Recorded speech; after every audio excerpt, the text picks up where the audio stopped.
9-year-old son should just die because he was disabled. How old is your son? He's 25 now. So this was about a year or so ago. So a year ago, Donald Trump told you that your son should just die. Right. And how did that happen? How did that conversation even happen? William has complex disabilities since birth. And right after William was born in 1999, soon after, Donald had orchestrated a plan to take my sister and me out of my grandfather's will. So instead of my grandfather's estate being divvied up 5 ways, my father, who had passed away in 1981 when I was a sophomore in college, we were taken out of the will. When William was about 9 years old, 10 years old, and the world, if you remember, you may not, you're a young guy, 2009, the world was in bad financial straits. Oh, I remember. William's care, his cost, and I don't want this just to be made about the cost of any family that has to deal with disability issues. It is a huge cost to that family, not just emotionally and physically, but financially.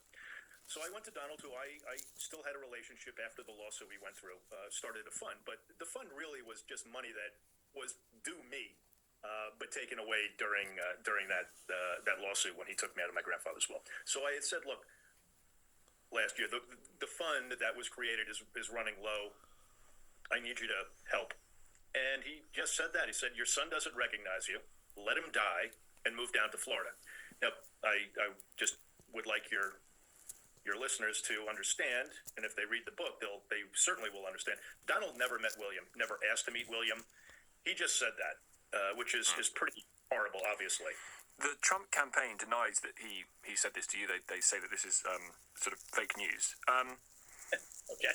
So and you say, I think in the book, that you've heard your uncle say incredibly racist things, use the N-word. Is that true?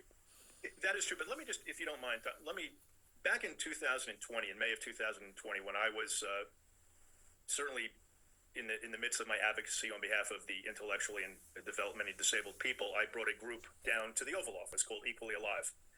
And we met with Donald, and there was another person in the office at that point where fortunately these people had left, because I don't know what I would have done if they were there. Donald said the costs of funding these people, this large group of disabled in America, they should just die. So he had said it before in front of somebody. So when the campaign or whoever it is says it's a lie, well, I certainly didn't expect anything different. So you would say then, Fred, that he, in your experience, has a deep, I don't know, I don't want to put the words in your mouth, but what do you think your uncle's view of disabled people then is? He doesn't want to be around disabled people. He doesn't want to be around people who are injured, much like military veterans or those who have died. He didn't like being around my father, his older brother, who suffered from severe alcoholism. To Donald, my father was an embarrassment, even though my father was supposed to be, touted as the golden child of the family. Donald just doesn't like to be around people that he deems lesser than him. The world feel like they know this man. And clearly millions of Americans felt like they knew him well enough to vote him in again. Is there anything that the world doesn't know about him? Probably not. He's an open book, that is for sure, and he lets you know. Again, he'll deny that he said this to me or has said it about other people, which is unfortunate. And I'll just say this. 2 things Donald and I share together. He taught me how to play golf. We have a love of golf. I'm also relentless like he's relentless. And he's the president, or will be the president of the United States again. I am hoping this time around he will be a little more gracious, and maybe he won't talk to me, but maybe he will find it in his way to help me in my, what I believe is becoming a movement, to help a large group, a large community of Americans, 60 to 70 million people strong. In fact, my wife and I are in the progress of starting a foundation called williamsjourney.org, in case the government does not deem it necessary to help the disabled community. We've just heard of the FBI have said that there was an assassination attempt, an Iranian-led assassination attempt against your uncle. I mean, is your feeling of animosity so much, Fred, that you would wish ill on him? Of course not. No, I mean, absolutely not. I mean, look, he's my uncle. We have differences. My differences started or were rooted in policies that I believe in, which is why I have always voted for the Democratic Party. I did vote for Kamala Harris. So did he, because I think. Well, for years and years, people will forget about that, and that's part of his way. He makes people forget all the things that he believed in, not so long ago, and that's fine. That's politics. But it's the policies that have always driven me to vote for the Democratic Party. I mean, Martin Luther King and Bobby Kennedy were my heroes. What the Republican Party has turned into or morphed into is a dangerous thing, and we're going to be going through something. I mean, the great American experiment, we'll see if it can stand the test of the next 4 years. In the US presidential election has raised fresh questions about Prince Harry's future in the United States. Riley Sullivan is a reporter here at skynews.com.au, and he's always across the latest headlines from the royal family. Riley, great to see you. Great to be here. President-elect Donald Trump has previously made it clear that he's no fan of the Sussexes. So what could this mean for Prince Harry's residency in the US? Yeah, I mean, this is one of the big questions now that Harry and Meghan are going to have to deal with. Of course, Donald Trump is going to be back in the office, that is, and he's made it clear, that he's not a fan of Harry. He was asked several months ago, would you deport Harry? Because, of course, this all hinges on Harry's admissions in the past in his book Spare about taking drugs, which in some cases can actually disqualify you from permanent residency or citizenship. And Trump said then he's not going to protect Harry. More recently, Eric Trump has said it's not a priority. We don't really care about Harry. But, reportedly, I mean, I don't think it would be a surprise to learn that Harry and Meghan are already taking precautionary steps because, whether Donald Trump makes good on his claim that he could deport them or not, of course, this does throw into doubt their plans. And some people even think that their recent purchase of a property in Portugal, which is a holiday home, could be their sort of preemptive way of having a second base in case Trump does actually deport Harry. I don't think that's out of the realm of possibility. I think that they're probably making a backup plan just in case he means business. Oh, that's interesting. We'll have to wait and see what happens. Buckingham Palace has confirmed that Queen Camilla will take a short break from royal duties due to a chest infection. What's been the reaction to the news that the Queen's unwell? Yeah, I mean, sad news for Camilla. Obviously, we just saw her here in Australia a couple of weeks ago for the royal tour. She was in great health, filling in the days of the engagements. I mean, it was just a massive tour. And she's back home in the UK, and unfortunately, she's unwell. I think everyone in the UK probably took a collective breath when they saw the headlines because, there's been so many shocks to the royal family this year in terms of health. Of course, King Charles and Princess Catherine both diagnosed with cancer.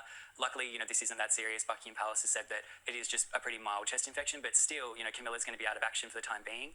And yeah, definitely wishing her a speedy recovery. So many health scares for members of the royal family, wishing them all well. There's also been some major updates in King Charles' ongoing battle to evict his brother Prince Andrew out of the royal lodge. Could the Duke of York end up staying in the home after all? I mean, this is, such a fascinating story. It's been over a year now that Charles has reportedly been trying to evict Prince Andrew and his ex-wife, Sarah Ferguson, out of Royal Lodge. Supposedly, the home is decaying inside. I heard a report recently that even though they've done some work on the exterior recently to kind of keep it up to standard, it's just sort of all kind of falling apart because it's this huge property. It's something like 30 bedrooms. Wow. One of the sort of showcase properties of the royal family. And it was fine, I think, when Andrew was a working royal and had the money and the funds coming in to maintain the home, but he really doesn't. I mean, the fact of the matter is he is living in disgrace. He doesn't get any kind of allowance from his brother anymore. So there's really no money. There's questions how are they going to stay here. But reportedly, Andrew has insisted to King Charles that he will come up with the money. He thinks that he's going to use some of his business contacts from his time as a trade envoy for the UK to somehow bring in money to fund the home. It's all quite opaque at the moment, but Andrew's committed to staying in Royal Lodge is the latest. Okay, and Prince William, he's currently on a 4-day tour of South Africa where the future king met up with Australia's own Robert Irwin. What do we know about Will and Robert's catch-up? I love these two together. I just think, two icons, obviously, the future king, Prince of Wales, and then Aussie icon, Aussie royalty, Robert Irwin. Absolutely. They've been working together now for a little while. Robert is an ambassador for William's Earthshot Prize charity, which is all about the environment and engaging people on new approaches to tackling climate change and protecting the environment. And he invited Robert along to his trip in South Africa. They caught up, and again, what was on the agenda was talking about conservation. They went for a walk in a national park together in South Africa. They met rangers. I just think it's such a great partnership between William and Robert, and just great to see. It goes to show that William really does have a master touch when it comes to choosing ambassadors and choosing people to partner up with that he knows resonate with the public. Riley Sullivan, so great to speak with you. Thank you so much. Thank you. Straight to it. The question I think everybody wants to ask you, and indeed your dad, I think you're with your dad at the moment, is this. Do you think it's cruel that Meghan has not allowed your father to see his grandchildren so far? Well, that's been like the running scenario for many years now. I don't think Meghan, gosh, it's hard to say, even if the king or any of the royal family have seen the grandchildren, but yes, it is cruel.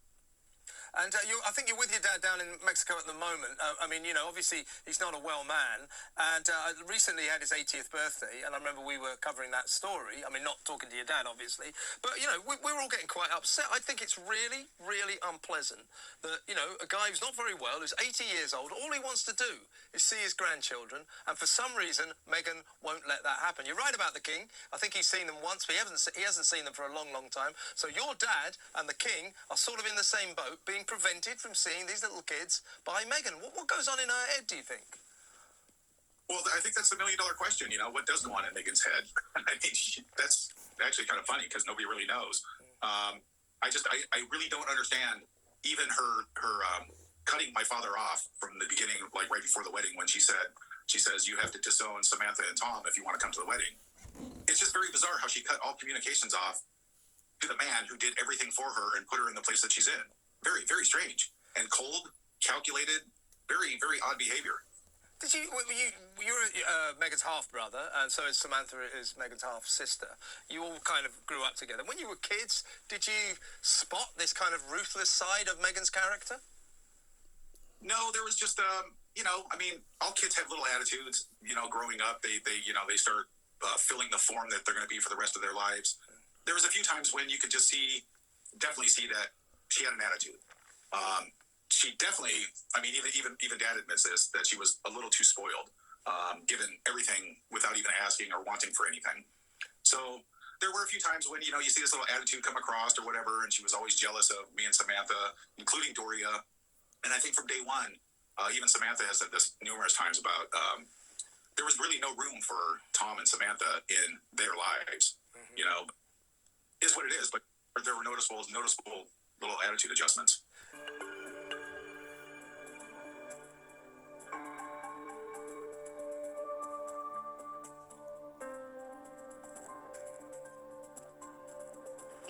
When it came, it stood somewhere around here, and then jammed. These ones are the footprints. 10 minutes were not over. Just like that, we lost our dog. It's killing there.